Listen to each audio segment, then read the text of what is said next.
രാപ്പകലില്ലാതെയാണ് നമ്മൾ PSCക്ക് വേണ്ടിയിട്ട് കഷ്ടപ്പെട്ട് പഠിക്കുന്നത്. എന്നാൽ കഷ്ടപ്പെട്ട് പഠിക്കണം നമ്മൾ മണ്ടന്മാരാവുകയാണോ? എനിക്കിപ്പോ അതാണ് തോന്നുന്നത്.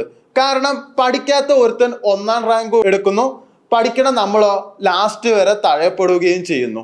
അതന്നെയാണ് ഇന്നത്തെ ഫസ്റ്റ് പേജിലെ ന്യൂസിലും ഉള്ളത് കേട്ടോ. PSCയുടെ കൊടും അട്ടിമറി, ഉത്തരം തെറ്റിച്ച നേതാവ് ഒന്നാമൻ. തെറ്റിച്ച 6 എഴുതാതെ വിട്ട 4 ചോദ്യം ഒഴിവാക്കി. 1ാം റാങ്ക് നൽകി 1.66 ലക്ഷം ശമ്പളത്തിൽ നിയമിച്ചു. ആസൂത്രണ ബോർഡിൽ ചീഫ് ഇൻഡസ്ട്രി ആൻഡ് ഇൻഫ്രാസ്ട്രക്ചർ പരീക്ഷയിൽ ഇടതു സംഘടനാ നേതാവിനെ 1ാം റാങ്കിൽ എത്തിക്കാൻ PSC നടത്തിയത് കേട്ടുകേൾവിയില്ലാത്ത അട്ടിമറിയെന്ന് ക്രൈംബ്രാഞ്ച്. PSCയിലെ ഉന്നതർക്കും രാഷ്ട്രീയക്കാർക്കും പങ്കുള്ള വൻ ഗൂഢാലോചനയാണ് നടന്നത്. കോഴ ഇടപാടും സംശയിക്കുന്നു. ജല അതോറിറ്റിയിലെ CPM നേതാവിനെയാണ് 1ാം റാങ്ക് കിട്ടിയത്. നേതാവ് എഴുതാതെ വിട്ട 4 തെറ്റിച്ച 6 ചോദ്യങ്ങൾ മൂല്യനിർണ്ണയം നടത്താതെ ഒഴിവാക്കി. ഇതോടെ ശരി ഉത്തരം എഴുതുന്നവർക്ക് 0 മാർക്ക് നൽകിയതിനു സമാനമായ അവസ്ഥയുണ്ടായി. എല്ലാ ചോദ്യങ്ങളും മൂല്യനിർണ്ണയം നടത്തിയിരുന്നെങ്കിൽ നിലവിലെ 2ാം റാങ്കുകാരന്റെ മാർക്കിൽ നിന്ന് 53 മാർക്ക് താഴേക്ക് പോകുമായിരുന്ന നേതാവ് ചുരുക്കപ്പട്ടികയിൽ പോലും ഇടം പിടിക്കാൻ യോഗ്യതയില്ലാത്തയാളാണ്. പരീക്ഷാ വിഭാഗത്തിലെ ഉന്നത ഉദ്യോഗസ്ഥരുടെ 3 പേരുടെ പങ്ക് കണ്ടെത്തിയിട്ടുണ്ട്. നേതാവിന് മാർക്ക് കിട്ടാതെ 10 ചോദ്യങ്ങൾ ഓൺസ്ക്രീൻ മാർക്കിങ്ങിനായി ഇവർ കൈമാറിയിട്ടില്ല. 58 മാർക്കിന്റെ ഉത്തരങ്ങൾ മൂല്യനിർണ്ണയം നടത്താതെ നേതാവിന് അനധികൃത നിയമനം നൽകിയെന്നാണ് കേസ്. ഇതിപ്പോ തുടർച്ചയായിട്ട് ഇപ്പൊ എത്ര ദിവസമായി PSCന്റെ കാര്യത്തിൽ ഇങ്ങനെ വന്നുകൊണ്ടിരിക്കുന്നു. ഒരു CPM നേതാവ് വായ തുറന്നുണ്ടോ? ഇല്ല. അവര് ഡൽഹി പോയിട്ട് CGPക്ക് വേണ്ടിയിട്ട് പങ്കെടുക്കാനേ നിൽക്കുള്ളൂ. എന്താ കാരണം? CGPക്ക് വേണ്ടിയിട്ട് പറഞ്ഞാലേ ഇപ്പോൾ ന്യൂസിൽ ഇപ്പോൾ ഫ്ലാഷ് ആയിട്ട് നിൽക്കാൻ പറ്റുള്ളൂ. PSCക്ക് വേണ്ടിയിട്ട് ഒരു വായ തുറക്കില്ല. അവിടെ മണ്ണ് തീർന്നിട്ടും സെക്രട്ടേറിയറ്റിന് മുന്നിൽ മുട്ടുകുത്തിട്ട് സമരം ചെയ്യണവരൊക്കെ മണ്ടന്മാരാവുകയാണ്. വീട്ടിലിരുന്ന് പഠിക്കണം നമ്മളോ? രാവിലെ എണീച്ചിട്ട് PSC ക്ലാസ്സിന് വേണ്ടിയിട്ട് പഠിക്കാൻ പോകുന്നവരൊക്കെ ഇപ്പോൾ ശരിക്കും മണ്ടന്മാരല്ല. നിങ്ങൾ പഠിക്കുമ്പോഴും എഴുതുമ്പോഴും നിങ്ങളുടെ മനസ്സിൽ പോകുന്നുണ്ടോ ഇത് എനിക്ക് കിട്ടുമോ കിട്ടില്ല എന്നുള്ളത്? കിട്ടുന്നുള്ള പ്രതീക്ഷയിൽ തന്നെയല്ലേ പോണത്. ആ പ്രതീക്ഷയല്ലേ ഇപ്പൊ ഇല്ലാതാവുന്നത്. അടുത്തൊരു ന്യൂസ് വൈദ്യുതിയെ പറ്റിയിട്ടാണ്. CPMകാരെ എന്തൊക്കെ ചെയ്താലും കഴിഞ്ഞ 10 വർഷത്തിനിടയിൽ പവർ കട്ട് അങ്ങനെ ഉണ്ടായിരുന്നില്ല. ഇപ്പൊ അതിനെ പറ്റിയിട്ടാണ്. ജീവൻ രക്ഷിക്കാൻ വൈദ്യുതി ഫ്രീ ഇല്ല. KSEB ഉത്തരവ് നടപ്പിലാകാതെ ഉദ്യോഗസ്ഥർ. വീടുകളിൽ സജ്ജീകരിക്കുന്ന ജീവൻ രക്ഷാ ഉപകരണങ്ങൾക്ക് വേണ്ട വൈദ്യുതി പൂർണ്ണ സൗജന്യമാക്കിക്കൊണ്ടുള്ള ഉത്തരവ് 5 വർഷമായി KSEB ജീവനക്കാർ നടപ്പിലാക്കുന്നില്ല. 2021 KSEB ഉന്നത ഉത്തരവ് ഇറക്കിയത്. കിടപ്പ് രോഗികൾക്ക് സജ്ജമാക്കേണ്ട വൈദ്യുതിയിൽ പ്രവർത്തിക്കുന്ന എയർ ബെഡ്, സാങ്ഷൻ ഉപകരണം, ഓക്സിജൻ കോൺസെൻട്രേറ്റർ തുടങ്ങിയവയ്ക്കാണ് വൈദ്യുതി സൗജന്യമാക്കിയത്. ഉദ്യോഗാർത്ഥിയുടെ അലംഭാവവും കൊടുകാര്യസ്ഥയുമാണ് ആയിരക്കണക്കിന് കിടപ്പ് രോഗികൾക്ക് ആശ്വാസമാകുന്ന പദ്ധതി ഇരുട്ടിലാക്കിയത്. എന്നാൽ ജോലി ഭാരമേറുന്ന മുട്ടാപ്പോക്കാണ് ബന്ധപ്പെട്ട ഉദ്യോഗാർത്ഥികൾ കാരണമായി പറയുന്നത്. എല്ലാവരും ശമ്പളം കിട്ടിയാൽ തന്നെ പണിയെടുക്കുള്ളൂ. ഒന്നില്ലെങ്കിൽ ശമ്പളം കറക്റ്റായിട്ട് കൊടുക്കണം, അല്ലെങ്കിൽ ഇതുപോലെയൊക്കെ സംഭവിക്കും. അടുത്തൊരു ന്യൂസാണ് എയർ സ്പേസിന്റെ ഒരു ന്യൂസാണ്. റഫാലിന്റെ നിർമ്മാണം ഹബ്ബാക്കാൻ ഇന്ത്യ. ഫ്രഞ്ച് യുദ്ധവിമാനമായ റഫാലിന്റെ ആഗോള നിർമ്മാണ കയറ്റുമതി ഹബ്ബായി ഇന്ത്യയെ മാറ്റാൻ ദേസോ ഏവിയേഷൻ വ്യോമസേനയ്ക്കുള്ള വിമാനങ്ങൾക്കൊപ്പം മറ്റു രാജ്യങ്ങൾക്കുള്ളവരുടെ പ്രധാന ഘടകങ്ങളും ഇന്ത്യയിൽ നിർമ്മിക്കും. വിമാനം പൂർണ്ണമായി നിർമ്മിച്ച് കയറ്റുമതിയും പരിഗണിക്കും. ഇന്ത്യക്ക് 114 യുദ്ധവിമാനങ്ങൾ നൽകുന്നതിനുള്ള കരാർ അന്തിമമായാൽ ഇതിലേക്ക് കടക്കും. നിലവിൽ ഫ്രാൻസിലെ മെറിനേക്കിലാണ് റഫാൽ നിർമ്മിക്കുന്നത്. ഈ വർഷം UAE, Egypt, Indonesia, Serbia, Greece എന്നീ രാജ്യങ്ങളുമായി 220 വിമാനങ്ങളുടെ കരാർ ഒപ്പിട്ടതോടെയാണ് ഫ്രാൻസിന് പുറത്ത് മറ്റൊരു നിർമ്മാണ കേന്ദ്രത്തെക്കുറിച്ച് ആലോചിക്കുന്നത്. ഇന്ത്യ ഇത്രയും വളർന്നു എന്ന് അറിയില്ല. ഇതെന്തായാലും എല്ലാം യുദ്ധവിമാനങ്ങളാണ്. അതൊക്കെ ഇന്ത്യയിൽ നിർമ്മിക്കുക എന്ന് പറഞ്ഞാൽ അതൊക്കെ വലിയ കാര്യമാണ്. നമ്മുടെ രാജ്യത്തിന് അത്രയും വലിയ സുരക്ഷ ഉണ്ട് എന്നുള്ളത് കുറച്ചും കൂടി ഉറപ്പ് വരുത്തുന്ന ഒരു കാര്യം കൂടിയാണ്. അടുത്തത് ഒരു ഓപ്പറേഷൻ തൂഫാനിനെ പറ്റിയിട്ടുള്ള ഒരു ന്യൂസാണ്. ഓപ്പറേഷൻ തൂഫാൻ ജനങ്ങൾ ഏറ്റെടുത്തുവെന്ന് ആഭ്യന്തരമന്ത്രി രമേശ് ചെന്നിത്തല. ലഹരി മാഫിയ ജനങ്ങളെ ഭയക്കുന്ന അവസ്ഥയിലെത്തി. കേരള കൗമുദി സംഘടിപ്പിച്ച anti narcotic conclave Kazhakkoottam Alsaj അമാന്തരയിൽ ഉദ്ഘാടനം ചെയ്യുകയായിരുന്നു അദ്ദേഹം. എല്ലാവർക്കും മാതൃകയാകേണ്ട അധ്യാപകർ മയക്കുമരുന്നിന്റെ വിൽപ്പനക്കാരും സൂത്രക്കാരും ആകുന്നത് അപകടകരമാണ്. അത് ശരിയാണ്.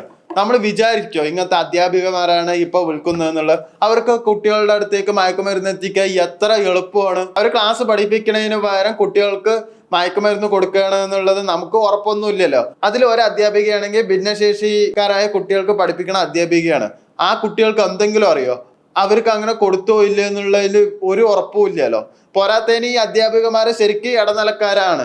പക്ഷെ ആർഭാട ജീവിതത്തിന് വേണ്ടിയിട്ട് നമുക്ക് ബിസിനസ് ചെയ്യാം, പക്ഷെ നെറികെട്ട ബിസിനസ് ആവരുത്, ഇല്ലെങ്കിൽ ഇങ്ങനെ അഴി എണ്ണേണ്ടി വരും. ഓപ്പറേഷൻ തൂഫാന്റെ ഒരു ന്യൂസ് തന്നെയാണ് മംഗളത്തിലും കൊടുത്തിരിക്കുന്നത്. 814 ഗ്രാം MDMA പൈലറ്റ് പിടിയിൽ. 814 ഗ്രാം MDMA കൈവശം സൂക്ഷിച്ച കേസിൽ കോഴിക്കോട് സ്വദേശി മുൻ സ്വകാര്യ എയർലൈൻ പൈലറ്റുമായ യുവാവ് ഗുരുഗ്രാമിൽ അറസ്റ്റിൽ. കോഴിക്കോട് വെസ്റ്റ് ഹിൽ പെഷഹാർ റോഡിലെ റെഡ് റോസ് ഹൗസിൽ ഹർഷാദ് അലി 33 എന്ന അജ്ജു ആണ് അറസ്റ്റിലായത്. ദൗലത്താബാദിലെ ലാൻഡ്മാർക്ക് സൊസൈറ്റി അപ്പാർട്ട്മെന്റിൽ നിന്ന് ഗുരുഗ്രാം സെക്ടർ 9 ക്രൈംബ്രാഞ്ച് സംഘം ഇയാളെ പിടികൂടുകയായിരുന്നു. രാജേന്ദ്ര പാർക്ക് പോലീസ് സ്റ്റേഷനിൽ NDPS ആക്ട് പ്രകാരം ഇയാൾക്കെതിരെ കേസ് രജിസ്റ്റർ ചെയ്തു. അർഷാദ് അലിയിൽ നിന്ന് പിടിച്ചെടുത്ത MDMA രാജ്യാന്തര വിപണിയിൽ 35 ലക്ഷത്തോളം രൂപ വരുമെന്ന് പോലീസ് പറയുന്നു. മുമ്പ് സ്വകാര്യ എയർലൈൻസിൽ പൈലറ്റായിരുന്ന ഇയാൾ നിലവിൽ ഒരു സ്ഥാപനത്തിലും ജോലി ചെയ്യുന്നില്ല. ശരിയാ, നല്ലൊരു ജോലി ഉണ്ടായിട്ട് ഇപ്പോൾ അഴിയെണ്ണേണ്ട അവസ്ഥ തന്നെ ആർക്കുമായി. ഒരു പൈലറ്റിന് എന്തായാലും മോശമില്ലാത്ത നല്ല ശമ്പളം ഉണ്ടാവുന്നത് ഉറപ്പുള്ള ഒരു കാര്യമാണ്. അതിൻ്റെ ഇടയിലാണ് ഈ MDMA വേറെ. അത്യാർത്തി മനുഷ്യനെ കൊല്ലും. ആർത്തിയും പാടില്ല, പക്ഷെ ആവശ്യത്തിനെല്ലാം വേണം. അടുത്ത മുഖ്യമന്ത്രിക്കെതിരെ ഒരു കേസ് ഉണ്ടായിരുന്നു, അത് മുന്നേ ഉണ്ടായിരുന്നതാണ്. അതിനെ പറ്റിയിട്ടാണ്. തെളിവില്ലെന്നു വിജിലൻസ്, മുഖ്യമന്ത്രിക്ക് ക്ലീൻ ഷീറ്റ്. പുനർജനി പദ്ധതി ആരോപണത്തിൽ മുഖ്യമന്ത്രി VD സതീശന് ക്ലീൻ ഷീറ്റ്. സതീശനെതിരായ അന്വേഷണം പൂർണ്ണമായി അവസാനിപ്പിച്ചതായും ആരോപണങ്ങളിൽ യാതൊരു തെളിവുമില്ലെന്ന് ചൂണ്ടിക്കാട്ടി വിജിലൻസ് ഡയറക്ടർ റിപ്പോർട്ട് സമർപ്പിച്ചതായും ആഭ്യന്തരമന്ത്രി രമേശ് ചെന്നിത്തല പത്രസമ്മേളനത്തിൽ അറിയിച്ചു. പറവൂർ മണ്ഡലത്തിലെ പുനർജനി പദ്ധതിയുമായി ബന്ധപ്പെട്ട് കഴിഞ്ഞ LDF സർക്കാരിന്റെ കാലത്താണ് VD സതീശനെതിരെ വിജിലൻസ് അന്വേഷണം പ്രഖ്യാപിച്ചത്. എന്നാൽ വർഷങ്ങൾ നീണ്ട അന്വേഷണത്തിനൊടുവിൽ സതീശനെതിരെ ഉന്നയിക്കപ്പെട്ട ആരോപണങ്ങളെല്ലാം അടിസ്ഥാനരഹിതമെന്ന് വിജിലൻസ് ഡയറക്ടറുടെ റിപ്പോർട്ടിൽ വ്യക്തമാക്കുന്നതായി ചെന്നിത്തല പറഞ്ഞു.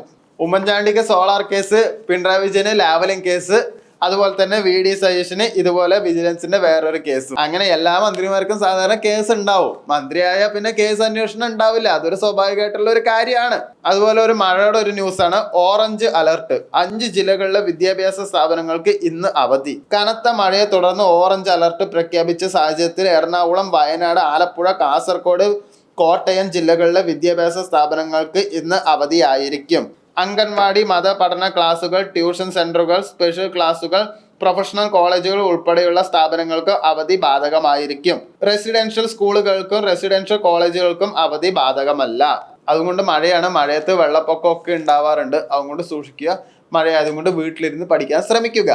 അടുത്ത മനോരമയിലെ 2 പേജിലും ആദ്യത്തെ HP-ന്റെ ഒരു പരസ്യം, പിന്നെ ഓണത്തിന്റെ പ്രീതിന്റെ ഒരു പരസ്യമാണ് കൊടുത്തിരിക്കുന്നത്. ഫുള്ള് പരസ്യങ്ങളാണ്. മനോരമയിൽ ഇപ്പോൾ പരസ്യങ്ങളാണ് കൂടുതൽ ന്യൂസിനെ കാട്ടിലും. മനോരമയിൽ ഫ്രണ്ടിൽ തന്നെ ഒരു കളിപ്പാട്ടത്തിന്റെ ഫോട്ടോ ഒക്കെ കൊടുത്തിട്ടുണ്ട്. എന്താണെന്ന് വായിച്ചു നോക്കട്ടെ. കളിപ്പാട്ടമായി കൺമണി. നഷ്ടപ്പെടലുകളുടെ തീരാവേദനകൾക്ക് 2 ആണ്ട് പിന്നിടുമ്പോഴും മക്കളായ ധ്യാൻ, നിവേദ്, ഇഷാൻ എന്നിവരുടെ അടുത്തേക്ക് ഇഷ്ടപ്പെട്ട കളിപ്പാട്ടങ്ങളും മധുരങ്ങളുമായി അനീഷും സയനും വീണ്ടും എത്തി. മുണ്ടക്കൈ ചൂരൽ പ്രശ്നം ഉരുൾപൊട്ടലിലാണ് 3 മക്കളെ ഇവർക്ക് നഷ്ടമായത്. കുഞ്ഞുങ്ങളുടെ ഓർമ്മയിൽ കൈകൾ നെഞ്ചിൽ ചേർത്ത് ഇവിടെ അവർ ഏറെ നേരം നിശബ്ദരായിരുന്നു. ഒപ്പം പുത്തുമലയിലെ ഹൃദയഭൂമിയിലെത്തിയവരും വിങ്ങിപ്പൊട്ടി. സോറി, ഞാൻ ആ ഫോട്ടോ കണ്ടിട്ടാണ് അങ്ങനെ പറഞ്ഞത്. I am really sorry. ചൂരൽമലയിലെ കുട്ടികളുടെ ഇതായിരുന്നു അത്. ഇന്നലെ ജൂലൈ 30 അത് നമുക്ക് മറക്കാൻ പറ്റില്ല. കാരണം ആ അപകടം ഇന്നലേക്ക് 2 വർഷം തികഞ്ഞിരിക്കുകയാണ്. ഉറങ്ങിക്കിടക്കുമ്പോൾ ഒന്നും അറിയാതെ പെട്ടെന്ന് മരിക്കുക എന്നൊക്കെ പറയണത് അതിലും വലിയൊരു വേദന വേറെ ഉണ്ടാവില്ല തോന്നുന്നു. മനോരമയിലെ ഫ്രണ്ട് പേജിൽ ഫസ്റ്റ് നമ്മുടെ PSCന്റെ ആദ്യം പറഞ്ഞ ആ ന്യൂസിനെ തന്നെയാണ്. തട്ടിപ്പിൽ റാങ്ക് 1 CPM പ്രവർത്തകനാണ് തന്നെയാണ് മനോരമയിലും പറഞ്ഞിരിക്കുന്നത്. പിന്നെ അടുത്തൊരു ന്യൂസ്, കോട്ടയം ജില്ലയിൽ ഇന്ന് അവധി. അതായത് മഴയെ തുടർന്ന് ഇന്ന് അവധിയാണെന്നാണ് പറഞ്ഞിരിക്കുന്നത്. നമുക്കിനി കുറച്ച് ഡൽഹി പോയിട്ട് വരാം. എന്നും ഒളിക്കാമെന്ന് കരുതരുത്, ഖർഗെ. അമിത്ഷായ്ക്കെതിരായ വിമർശനം തുടർന്ന് പ്രതിപക്ഷം. ഖർഗെയുടെ പരാമർശത്തിനെതിരെ BJP. എന്നേക്കും അടച്ചിട്ട മുറിയിൽ ഒളിച്ചിരിക്കാൻ ആഭ്യന്തരമന്ത്രി അമിത്ഷായ്ക്ക് കഴിയില്ലെന്നും ഒരു നാൾ ഞങ്ങൾ നിങ്ങളെ വലിച്ചു പുറമെ എടുക്കുമെന്നും രാജ്യസഭയിലെ പ്രതിപക്ഷ നേതാവ് മല്ലികാർജുൻ ഖാർഗെ. വിഷയത്തിൽ ഇതുവരെ പാർലമെന്റിനെ അഭിസംബോധന ചെയ്യാൻ ആഭ്യന്തരമന്ത്രി തയ്യാറായിട്ടില്ല. വിദ്യാർത്ഥികൾക്കെതിരെ ആക്രമണത്തിന് ഉത്തരവിട്ട ആരോപണമെന്നും മറുപടി നൽകാൻ കഴിയുന്നില്ലെങ്കിൽ ആഭ്യന്തരമന്ത്രി രാജിവെക്കണമെന്നും ഖർഗെ പറഞ്ഞു. ചോദ്യപേപ്പർ ചോർച്ചാ വിഷയത്തിൽ ലോക്സഭയിലെ പ്രതിപക്ഷ നേതാവ് രാഹുൽ ഗാന്ധിക്ക് പിന്നാലെ അമിത്ഷായ്ക്കെതിരെ കടുത്ത വിമർശനമാണ് ഖാർഗെ ഉന്നയിച്ചിരിക്കുന്നത്. CJPന്റെ പ്രശ്നം കോൺഗ്രസ്സുകാരുടെ പക്ഷത്തേക്ക് കോൺഗ്രസ്സുകാരാക്കാൻ കുറെ ശ്രമിച്ചതാണ്. എന്തായാലും അത് നടക്കണില്ല. CJPന്റെ വിജയമായിട്ട് തന്നെ അത് പോകുന്നതായിരിക്കും നല്ലത്. എങ്ങനെ പോയാലും കോൺഗ്രസ്സുകാർക്ക് പ്രതിപക്ഷത്തിൽ ഇരിക്കാൻ തന്നെ യോഗമുള്ളൂ എന്നാണ് തോന്നുന്നത്. അരിക്ക് വില കൂടുതലാണെന്ന് ഇപ്പൊ എല്ലാവർക്കും അറിയാം. എന്നാൽ അരിയെ പറ്റിയിട്ട് വേറൊരു ന്യൂസ് ബിസിനസ് ന്യൂസിൽ വന്നിട്ടുണ്ട്. എഥനോൾ നിർമ്മാണം അരി നൽകിയത് ചുളുവിലയ്ക്ക്. 63.5 ലക്ഷം ടൺ അരി FCI വിറ്റത് സംഭരണ ചെലവിലും കുറഞ്ഞ നിരക്കില്. എഥനോൾ നിർമ്മാണത്തിനായി രാജ്യത്തെ ഡിസ്റ്റിലറികൾക്ക് ഫുഡ് കോർപ്പറേഷൻ ഓഫ് ഇന്ത്യ അരി നൽകിയത് സംഭരണ ചെലവിനേക്കാൾ 40% കുറഞ്ഞ വിലയ്ക്ക്. 63.5 ലക്ഷം ടൺ അരിയാണ് ഇത്തരത്തിൽ വില കുറച്ച് നൽകിയത്. 2025 ജൂൺ മുതൽ 2026 ജൂൺ വരെയുള്ള കാലയളവുള്ള കണക്കുകളാണ് ഇത്. പെട്രോളിൽ എഥനോൾ കലർത്തുന്ന പദ്ധതി പ്രോത്സാഹിപ്പിക്കുന്നതിന്റെ ഭാഗമായിട്ടാണ് FCIയുടെ പക്കലുള്ള മിച്ചമുള്ള അരി ഇത്തരത്തിൽ ഡിസ്റ്റിലറികൾക്ക് കൈമാറുന്നത്. ഓപ്പൺ മാർക്കറ്റ് സെയിൽസ് സ്കീം പ്രകാരം കിൻഡലിന് 2250 മുതൽ 2320 രൂപ വരെ നിരക്കിലാണ് FCI അരി വിറ്റത്. എന്നിട്ട് നമുക്ക് തരുന്നതോ 1 കിലോ ഇപ്പൊ 100 രൂപയുടെ അടുത്തൊക്കെയാണ് ഓരോരോ അരിന്റെയും വില.